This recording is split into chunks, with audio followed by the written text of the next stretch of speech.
आज आपण एका अशा फायनान्शियल प्रोडक्ट बद्दल माहिती घेणार आहोत की जो माझ्या मते प्रत्येक व्यक्तीला कंपल्सरी केला पाहिजे. पण आजकाल कोणता फायनान्शियल प्रोडक्ट कंपल्सरी आहे? कार इन्शुरन्स घेणं, टू व्हीलरचा इन्शुरन्स घेणं, हे कंपल्सरी केलेलं आहे. हा इन्शुरन्स जर आपल्याकडे नसेल तर आपल्याला फाईन केला जातो आणि हा इलिगल असा गुन्हा एक मानला जातो. पण याच्या विरोधात असं आहे की लाईफ इन्शुरन्स जो प्रोडक्ट आहे तो आपल्याकडे कंपल्सरी नाहीये.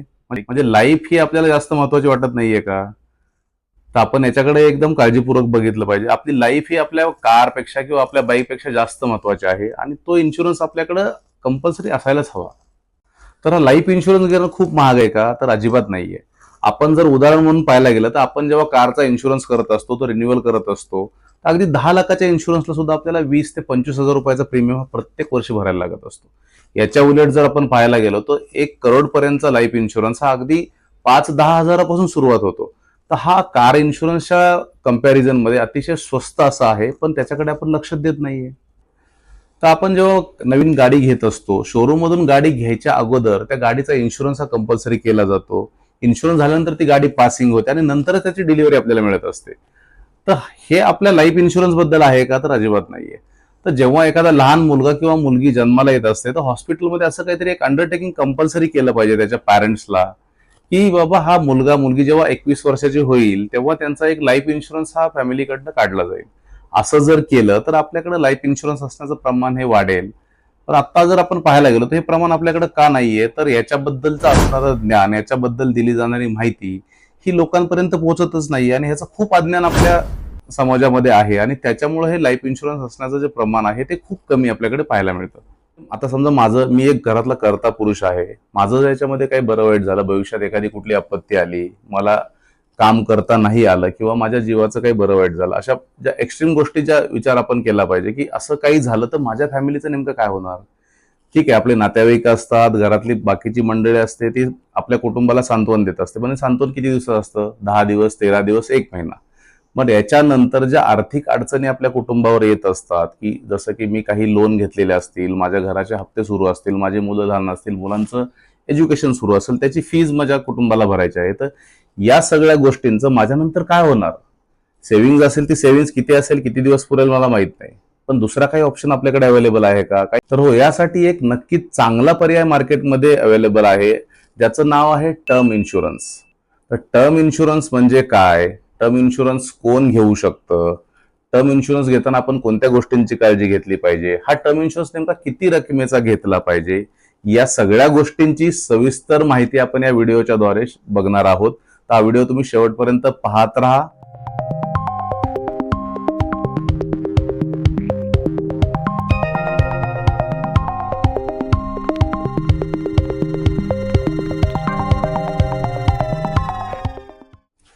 नमस्कार मंडळी, मी आपला बँकर दादा तुम्हा सर्वांचं पुन्हा एकदा स्वागत करत आहे. तर आपला विषय तुम्हाला आज कळालाच असेल की आज आपण चर्चा करणार आहोत टर्म इन्शुरन्स या अतिशय महत्वाच्या आणि बऱ्याच लोकांना माहिती नसणाऱ्या प्रोडक्टवरती. चला तर आपण जाणून घेऊयात की टर्म इन्शुरन्स म्हणजे नेमकं काय. तर टर्म इन्शुरन्स हा लाईफ इन्शुरन्सचा एक असा प्रकार आहे की ज्याच्यामध्ये एखादी व्यक्ती ज्याचा इन्शुरन्स हा घेतलेला असतो, त्या व्यक्तीच्या जाण्यानंतर त्याच्या कुटुंबाला जी आर्थिक चणचण भासणार असते ती चणचण दूर करण्यासाठी हा प्रोडक्ट नक्की मदत करत असतो. तर याच्यामध्ये काय होतं की त्या कर्त्या व्यक्तीने जर टर्म इन्शुरन्स घेतला असेल, जी व्यक्ती आता घरामध्ये राहिलेली नाहीये, तर ती टर्म इन्शुरन्सची जी रक्कम त्याने इन्शुर्ड केलेली असते, ती रक्कम त्याची पत्नी असेल, त्याची मुलं असतील, म्हणजे जे कोणी त्याचे वारसदार आहेत, त्या वारसदारांना ती मिळत असते आणि ती रक्कम वापरून ते त्यांचं भविष्य चांगल्या प्रकारे जगू शकतात आणि त्यांच्यावरती येणाऱ्या आर्थिक अडचणींवरती ते मात करू शकतात. तर हे टर्म इन्शुरन्स हा एक कॉन्ट्रॅक्ट आहे जो आपण इन्शुरन्स कंपनी बरोबर छोटासा प्रीमियम पे करून करत असतो आणि याच्यामध्ये ती कंपनी आपल्याला आश्वासित करते की माझ्या जाण्यानंतर माझ्या फॅमिलीला जो आर्थिक लॉस होणार आहे, जे आर्थिक नुकसान होणार आहे, ते याच्यामध्ये ती कंपनी त्यांच्यातर्फे भरून काढणार असते. तर आता आपण बघूया की हा टर्म इन्शुरन्स नेमकं कोण घेऊ शकतं. तर प्रत्येक भारतीय नागरिक हा जो रेग्युलर इन्कम कमवत आहे, तो त्याच्या पगारातून असेल, त्याच्या व्यवसायामधून असेल किंवा शेतामधून असेल, ज्याच्या कुणाच्या अकाउंटमध्ये हा रेग्युलर इन्कम येत आहे, तो प्रत्येक व्यक्ती हा टर्म इन्शुरन्स घेऊ शकतो. तर आता आपण पाहूया की हा टर्म इन्शुरन्स नेमका घ्यायचा कुठून आणि हा कोणत्या कंपनीचा घ्यायचा. तर टर्म इन्शुरन्स घेण्यासाठी आपल्याकडे खूप सारे ऑप्शन्स अवेलेबल आहेत. जसं की आपली बँक आहे, जिथं आपलं सेव्हिंग्ज अकाउंट आहे किंवा आणखी कुठले अकाउंट्स त्या बँकेमध्ये सुरू आहेत, तर प्रत्येक बँकेमध्ये हा इन्शुरन्सचा एजंट साधारणतः अवेलेबल आहे. त्याच्याकडे आपण याची चौकशी करू शकतो, तिथून आपण हा इन्शुरन्स घेऊ शकतो. दुसरा आपला इन्शुरन्स एजंट, जो आपल्या घराजवळ एखादा इन्शुरन्स एजंट राहत असतो, त्याच्याकडून आपण हा इन्शुरन्स घेऊ शकतो. किंवा ऑनलाईन प्लॅटफॉर्म बरेच अवेलेबल आहे. त्यातलं एक फेमस प्लॅटफॉर्म आहे की पॉलिसी बाजार, याच्यावरून आपण हा इन्शुरन्स घेऊ शकतो. टर्म इन्शुरन्स मी नेमका कोणत्या कंपनीचा घ्यायला हवा? तर बऱ्याच कंपन्या टर्म इन्शुरन्स मार्केटमध्ये येतात. जसं की आपण उदाहरण म्हणून बघितलं तर LIC ऑफ इंडिया, नंतर टाटा आहे, एजिस फेडरल आहे, SBI लाईफ इन्शुरन्स आहे, अशा बऱ्याच कंपन्या टर्म इन्शुरन्स देत असतात. तर हा इन्शुरन्स घेताना ज्या कंपनीचा क्लेम सेटलमेंट रेशो हा अतिशय चांगला आहे, म्हणजेच की याच्यामध्ये काय असतं की 100 क्लेम माझ्याकडे आले वर्षभरात आणि त्यातले मी किती क्लेम सेटल केले, म्हणजे किती लोकांना मी याचे पैसे परत केले, तर याच्यावरती त्याचा क्लेम सेटलमेंट रेशो हा ठरत असतो. तो ज्या कंपनीचा क्लेम सेटलमेंट रेशो हा प्रायमा फेसी आपण त्याला म्हणू की हा एक मेन क्रायटेरिया आहे, ज्यांचा चांगला आहे त्या कंपनीचा आपण हा इन्शुरन्स घेतला पाहिजे. आता तुम्ही म्हणाल हे फारच अवघड, हे कसं समजणार मला, मी कसं चेक करू शकतो? तर याच्यासाठी साधं उदाहरण आहे की आपण एखादं जे प्लॅटफॉर्म मी तुम्हाला सांगितलं की पॉलिसी बाजार वगैरे आहे, त्याच्यावरती तुम्ही जा. तिकडे तुम्हाला एक डिटेल अनालिसिस प्रत्येक कंपनी वाईज दिलं जातं की कोणत्या कंपनीचं क्लेम सेटलमेंट रेशो काय आहे, कोणत्या कंपनीचा प्रीमियम मला किती येतो आहे, या सगळ्या गोष्टींचं अनालिसिस इथं करून दिलं जातं. त्याच्यामुळे तुम्हाला ॲडवायझर सुद्धा दिला जातो आणि त्याच्यातून तुम्ही तुमचं चॉईस करू शकता. हे एक सोपं ऑप्शन आपल्याला अवेलेबल आहे. किंवा मी दुसरे जे ऑप्शन्स तुम्हाला दिले की आपली बँक आहे, आपला LICचा एजंट आहे, तेही तुम्हाला व्यवस्थित माहिती देऊन तुम्हाला तो इन्शुरन्स देऊ शकतात. तर आता आपण बघूया की हा टर्म इन्शुरन्स नेमका कधी घ्यायला हवा. तर याच्यामध्ये जो व्यक्ती टर्म इन्शुरन्स घेणार आहे, तो जेव्हा पैसे कमवायला सुरुवात करतो त्याच्या आयुष्यामध्ये, तेव्हा इमिडिएटली त्यांनी हा टर्म इन्शुरन्स घ्यायला हवा. म्हणजे काय होतं की जेवढं आपलं कमी वय असतं तेवढा आपला जो येणारा प्रीमियम आहे तो कमी असतो. मग आपण जेव्हा हा टर्म इन्शुरन्स खूप जास्त वयामध्ये घ्यायला जातो तेव्हा त्याचा प्रीमियम खूप जास्त झालेला असतो. आणि दुसरं एक गोष्ट याच्यामध्ये काय असते की टर्म इन्शुरन्स घेताना आपल्या मेडिकल चाचण्या केल्या जातात. मग जर वय वाढलं तर आपले मेडिकल कॉम्प्लिकेशन्स आपल्या शरीरामध्ये काय असू शकतात, जसं शुगर आहे, BP आहे किंवा आणखी कुठले आजार आपल्याला होऊ शकतात. तर हे झाल्यानंतर जर आपण टर्म इन्शुरन्स घ्यायला गेलो तर आपल्याला कोणी टर्म इन्शुरन्स देणार नाहीये. त्याच्यामुळं कमी वयामध्ये जेव्हा आपण सुदृढ आणि निरोगी असतो तेव्हाच आपण हा टर्म इन्शुरन्स घ्यायला हवा. तर आता यामधला सर्वात महत्वाचा पॉईंट आहे की हा टर्म इन्शुरन्स नेमका किती रकमेचा घ्यायला हवा, म्हणजे आपली सम इन्शुर्ड अमाऊंट काय असायला हवी. तर याचं एक साधं उदाहरण आपण जर पाहायला गेलो तर मी महिन्याला किती रक्कम कमवतोय. तर समजा माझा महिन्याचा इन्कम हा 50,000 रुपये असेल तर तो वर्षाचा होतो 6 लाख रुपये.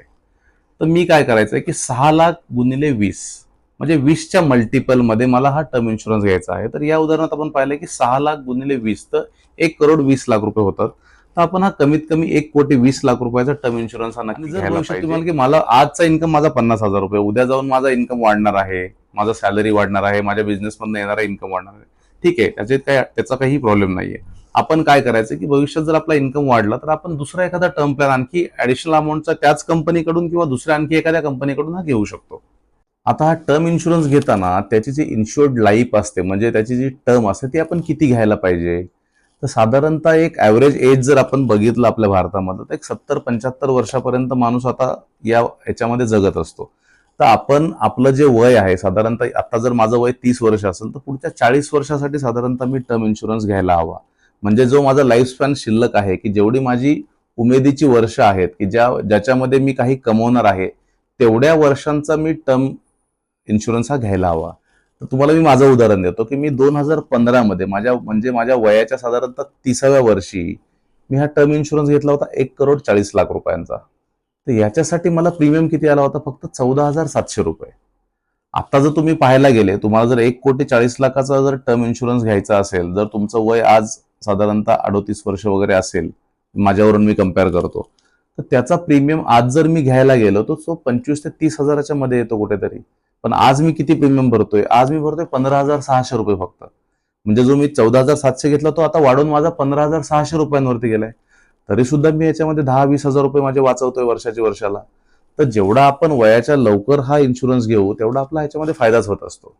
आता या आपण सगळ्या गोष्टी पाहिल्या की टर्म इन्शुरन्स किती रकमेचा घ्यायचा, किती पिरियडसाठी घ्यायचा, सगळं झालं. मी टर्म इन्शुरन्स घेतला, पैसेही डेबिट झाले, बँकेच्या अकाउंटमधून पैसेही गेले इन्शुरन्स कंपनीला. तर मला आता ह्याच्यानंतर कोणत्या गोष्टींची काळजी घ्यायची आहे, कोणत्या गोष्टी मला चेक करायच्या ते आपण आता बघूयात. सगळ्यात पहिलं आहे की टर्म इन्शुरन्स घेताना ही मेडिकल चाचणी साधारणतः होत असते. तर ही मेडिकल चाचणी माझी झालेली आहे का, ती रिक्वायर्ड आहे का, त्याच्यासाठी मला कोणता फोन आलेला आहे का, आणि जर आला असेल तर मेडिकल चाचणीसाठी मी गेलेलो आहे का, त्याचे रिपोर्ट माझे सक्सेसफुल आलेले आहेत का, या सगळ्या गोष्टी बघायच्यात.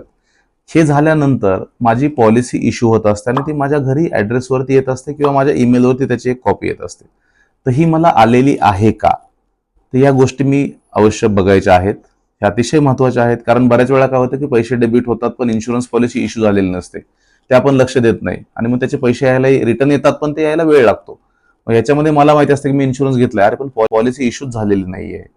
तर ती इश्यू झाली आहे की नाही हे अतिशय महत्त्वाचं आहे आपल्यासाठी पाहणं. दुसरं आहे की आपण ह्याच्यामध्ये एखादा नॉमिनी नोंदवला आहे का?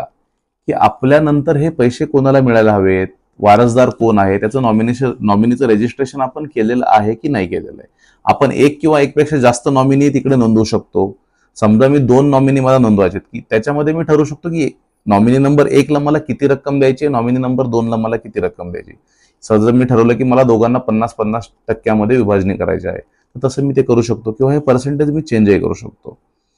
दुसरं आहे, बऱ्याच वेळा एक काय पाहिलं जातं की इन्शुरन्स घेतलेला आहे, पण घरामध्ये कोणाला माहीतच नाहीये. मग जेव्हा हा व्यक्ती इन्शुरन्स घेतलेला जात असतो, तेव्हा त्याच्या घरात माहीतच नसते की त्याच्याकडे हा इन्शुरन्स सुरू आहे. हे मी प्रॅक्टिकल एक्झाम्पलवरून सांगतो की ह्या गोष्टी आम्ही बँकेमध्ये अनुभवलेल्या आहेत, की आमचे बरेच कस्टमर होते. त्यांनी इन्शुरन्स घेतलाय बँकेतून. आम्हाला माहिती होतं की याचा इन्शुरन्स आहे, पण त्याच्या घरी कोणाला माहीतच नव्हतं.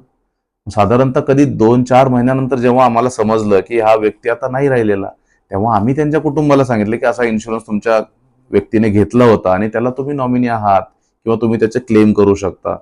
तर या गोष्टी प्रत्येक व्यक्तीने, जो व्यक्ती इन्शुरन्स घेणार आहे किंवा कुठलीही इन्व्हेस्टमेंट आपण जेव्हा करत असतो, त्याची कुठेतरी माहिती आपण आपल्या घरामध्ये करून ठेवली पाहिजे, एखाद्या डायरीमध्ये लिहून ठेवली पाहिजे आणि जी व्यक्ती, जबाबदार व्यक्ती आपल्या घरामध्ये आहे, आपल्यानंतर जी घराचा कार्यभार सांभाळेल, त्या व्यक्तीला त्याची व्यवस्थित अशी माहिती आपण देऊन ठेवायला हवी. आता हे घरामध्ये माहिती असण्याबद्दल मी तुम्हाला माझं उदाहरण देतो, की मी काय केलेलं आहे, की माझं प्रत्येक असणारी इन्व्हेस्टमेंट, माझे कर्ज, माझी असणारी वाहनं जी माझ्या नावावरती आहेत आणि मी घेतलेले वेगळे वेगळे इन्शुरन्स, जसं हे टर्म इन्शुरन्स आहेत, आणखी कुठले मी इन्शुरन्स ज्याच्यामध्ये मी इन्व्हेस्टमेंट केलेली आहे किंवा मी कुठले शेअर्स घेतलेले आहेत, त्याची प्रत्येकाची माहिती मी डायरीमध्ये व्यवस्थित नोट केलेली आहे. त्याला असणारे वारसदार, त्याच्याबद्दलची माहिती, त्याच्यामध्ये प्रत्येक गोष्ट, एक ना एक गोष्ट नोट केलेली आहे आणि याची माहिती मी माझ्या पत्नीला दिली आहे, जी माझी वारसदार आहे. तिला या सगळ्या गोष्टींची माहिती आहे, की त्याच्यामध्ये आणखी दुसरी गोष्ट मी काय नोट केलेली आहे, की जर माझ्याबद्दल काही झालं बरं वाईट बाहेर, तर याच्यासाठी कोणाला कॉन्टॅक्ट केला पाहिजे, हे इन्शुरन्स किंवा हे इन्व्हेस्टमेंट ती कशा क्लेम करू शकते, याची व्यवस्थित माहिती त्याच्यामध्ये आहे. अशा पद्धतीने आपण सर्वांनी आपल्या आयुष्यात अतिशय प्रॅक्टिकल राहायला पाहिजे, ज्याने आपल्याला माहित नाही की आपल्यासोबत काय होणार आहे. तर प्रॅक्टिकल राहणं हे अतिशय महत्त्वाचं आहे. तर आहे का मग तुमच्याकडे टर्म इन्शुरन्स? जर असेल तर कमेंट बॉक्समध्ये मला कळवा. ज्यांच्याकडे असेल त्यांनी येस टाका, ज्यांच्याकडे नाही त्यांनी नो असं कळवा. आणि ज्याच्याकडे नाहीये त्यांनी लगेच हा व्हिडिओ पाहिल्यानंतर हा टर्म इन्शुरन्स घ्यायचा प्लॅन करा आणि तो जरूर घ्या. व्हिडिओ शेवटपर्यंत पाहिल्याबद्दल तुम्हा सर्वांचे धन्यवाद. व्हिडिओ जर तुम्हाला आवडला असेल तर तो तुम्ही लाईक करा आणि जास्तीत जास्त लोकांपर्यंत शेअर करा. अशाच नवीन नवीन विषयांबद्दल माहिती जाणून घेण्यासाठी आपल्या चॅनलला सबस्क्राईब करा आणि जास्तीत जास्त लोकांपर्यंत शेअर करा. धन्यवाद.